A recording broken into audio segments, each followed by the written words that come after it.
अस्सलाम वालेकुम viewers, welcome to my YouTube channel. आज मैं अपने चैनल पर बहुत ही ज़बरदस्त डिज़र्ट की रेसिपी लेकर आई हूँ, जिसे ना तो हम बेक करेंगे, ना ही हम इसमें जेलेटिन यूज़ करेंगे और ना ही मैदा।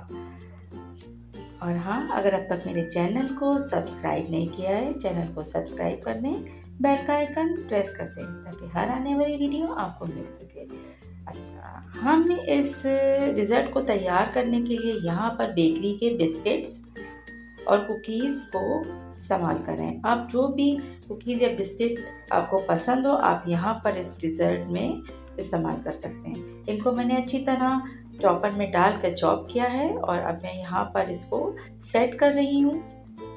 अच्छी तरह से सेट करने के बाद मैं इसे हार्डली 10 to 15 मिनट्स के लिए फ्रिज में रखूँगी।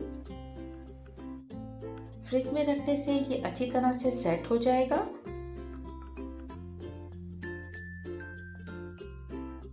सबसे पहले मैंने यहाँ पर दो टेबल स्पून भर के गुड़ की शुगर ली है। इसे मैं धीमी आंच पे रखते हुए मेल्ट करूँगी और जैसे ही मेल्ट होगा उसके बाद मैं इसमें आगे क्या ऐड करने वाली हूँ।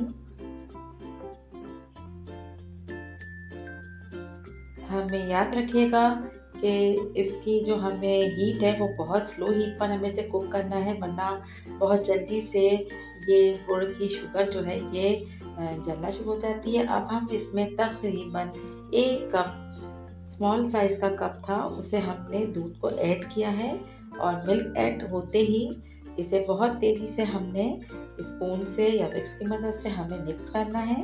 इसके बाद हम यहाँ पर 1 कप मिल्क लेंगे और इसमें 2 टेबल स्पून कॉर्नफ्लोर ऐड करेंगे। 2 टीस्पून या 1 टेबल स्पून भर के कॉर्नफ्लोर ऐड करने के बाद हम इसे क्विकली पकाएंगे। जैसे ही ये थिक होता है, हम इसमें जो अभी हमने सॉस रेडी किया था वो सॉस हम इसमें ऐड कर देंगे।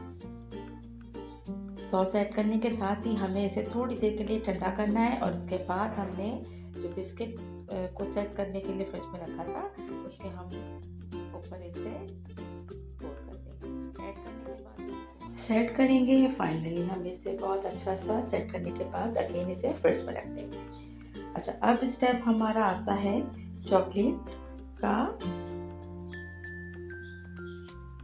अब हम चॉकलेट को किस तरह से, सबसे पहले हमने 1 कप स्मॉल साइज़ कप की बात कर रही हूँ मिल्क लिया है। उसे हमने थोड़ा सा गर्म करने के बाद इसमें हमने 2 से 3 टेबल स्पून शुगर ऐड की है और इसके अलावा कोको पाउडर को हमने मेल्ट करके दूध के साथ 2 से ढाई टेबल स्पून कोको पाउडर भी इसमें हमने मिक्स करके और इस मिल्क में ऐड कर लिया है और हम इसे उस वक्त तक पकाएंगे जब तक ये थिक सा एक कस्टर्ड टाइप का हमारे पास टेक्सचर तैयार ना हो जाए। और जैसे जैसे ये पकता जाएगा हमें अपना फ्लेम जो है मीडियम लो रखना है, थिक होता चला जाएगा और एक वक्त ऐसा आएगा कि ये काफ़ी हद तक थिक हो जाएगा, लेकिन याद रखिए इसको जलने नहीं दीजिएगा। इसके बाद हमने थोड़ी देर के लिए उसको ठंडा होने के लिए रखा है और हम फाइनली अब अपने डिज़र्ट के ऊपर इसको सेट करेंगे।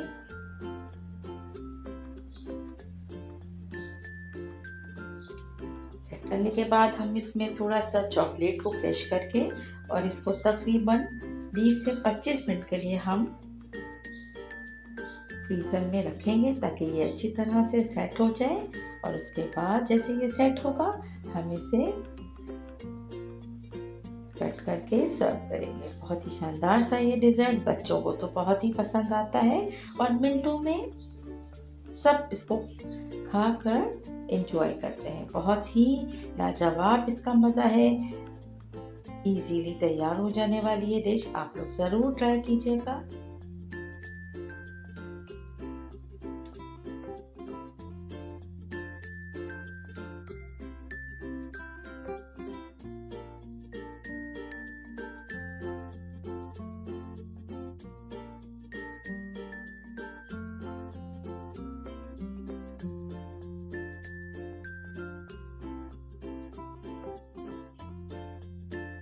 बहुत ही डिलीशियस डिज़र्ट की रेसिपी आपको पसंद आई हो तो रेसिपी को ज़रूर लाइक शेयर कीजिएगा और और चैनल को सब्सक्राइब करना याद रखिएगा। Thank you so much. Take care. अल्लाह हाफिज़।